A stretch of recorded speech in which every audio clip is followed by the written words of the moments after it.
Hoy vamos a hablar de la comunicación en la tecnología educativa. Y bien, para empezar, se debe entender primeramente que la comunicación surge desde que el hombre está en la Tierra. Ha luchado por su supervivencia y esa necesidad de transmitir a otros sus emociones, sentimientos. Buscaba la forma de cómo organizarse para satisfacer sus necesidades de aquel entonces. Muy bien, ¿qué es comunicación? La comunicación es el proceso de transmisión e intercambio de mensajes entre un emisor y un receptor. Pero el término comunicación se utiliza también en el sentido de conexión entre dos puntos, por ejemplo, todo lo que es el medio de transporte. Carlos Scolari hace un análisis donde los medios dejaron de ser el canal que transmiten información para ser un espacio de conflicto y construcción de influencias sociales. Un lugar donde se expresan estrategias de dominación, estrategias de resistencia y se construyen identidades colectivas. Es por esto que debemos estudiar los paradigmas o teorías de la comunicación para poder entender qué es lo que está pasando con estas nuevas formas de comunicarnos hoy en día. Por último, según Thompson, para estudiar la comunicación hay que poner en contexto histórico la retórica y la teoría digital, así como las diversas teorías de comunicación, las cuales han sido clasificados de diferente manera.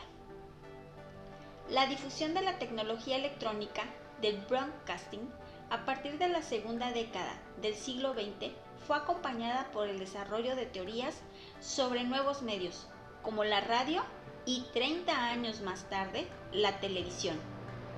Existen numerosas formas de comunicación. Hay una comunicación intrapersonal con nosotros mismos, así como otra comunicación cara a cara, denominada interpersonal, con o sin medios. Esto se da entre dos o más sujetos. Tenemos comunicaciones de grupo y quizás las más estudiadas a lo largo del siglo XX. También encontramos las comunicaciones de masas. A principios del siglo XXI, el concepto de sociedad de masas son numerosas. Sin embargo, el pensamiento político del siglo XIX da carácter conservador y señala que en la sociedad de masas, el resultado de la progresiva industrialización, de la revolución en los transportes, en los comercios y en la difusión de valores abstractos de igualdad y de libertad. Y es aquí donde se concibe justo el concepto de teoría de masas. Según Caldwell, teorizar la cultura digital no significa simplemente examinar cómo los teóricos han articulado y descrito sus efectos. Nos dice que hay que poner atención al proceso según el cual la misma teoría es una práctica cultural, producida y que circula dentro de las comunidades. Las tecnologías informáticas en general y las comunicaciones digitales en particular han dado lugar a muchas y demasiadas conversaciones. Las perspectivas desde donde concebir y pensar el papel de las tecnologías en la educación han abierto recientemente nuevos enfoques que nos proporcionan una visión menos idealista, más comprometida y cercana a las condiciones reales en las que estos recursos se utilizan. El análisis de los cambios tecnológicos actuales y las transformaciones sociales, junto con el desarrollo del conocimiento pedagógico, han dejado claro que las tecnologías no son meras máquinas y herramientas, ni que su contribución educativa más esencial sea únicamente servir a fines instructivos. Las redes mundiales de comunicación participan de manera importante en el consumo y generación de cultura, de imágenes e ideas a partir de las cuales la población conforma algunos de sus referentes más significativos, como son las narrativas transmedia. El objetivo de este proyecto es para transmitir información, facilitar su tratamiento en las instituciones educativas, planificar diseños instructivos o generar el desarrollo de procesos cognitivos en el alumnado. Estas circunstancias convierten a la tarea de aplicar las tecnologías a la educación en un espacio privilegiado, desde donde contribuir a una perspectiva de cambio no como una actividad técnica, sino como una tarea dirigida por fines sociales y morales, reconociendo al mismo tiempo la complejidad de la misma en las formas de generar conocimiento y proyectarlo a la práctica.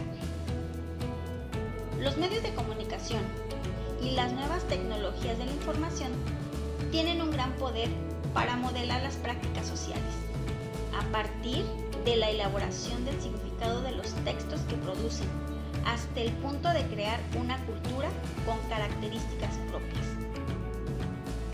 McLuhan, quien ofreció tal vez la metáfora ecológica en su forma más acabada al afirmar que los medios forman un ambiente o entorno sensorial en el que nos movemos como pez en el agua y no nos damos cuenta de su existencia hasta que por algún motivo se vuelven visibles.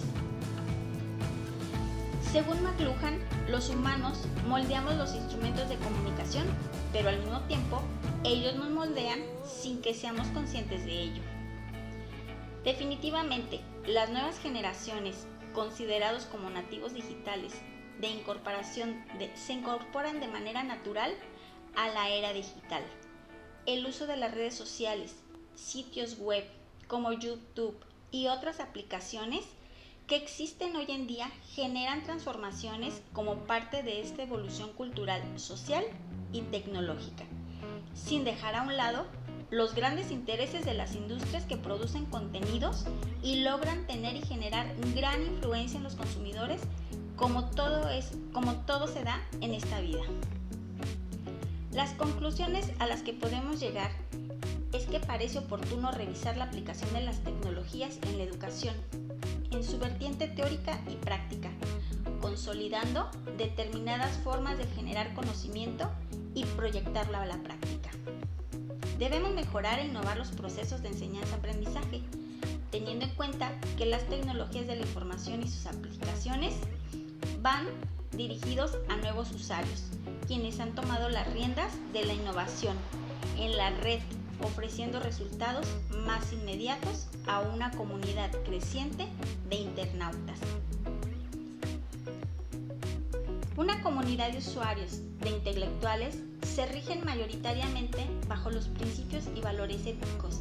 Esta comunidad está viéndose incrementada por un gran número debido a la gran mayor medida de incorporación generacional de los denominados como nativos digitales y también etiquetados como generación Y. Por último, no hay que olvidar que las relaciones sociales resultan ser un complemento en la vida del ser humano, como la relación que se tiene con nosotros mismos.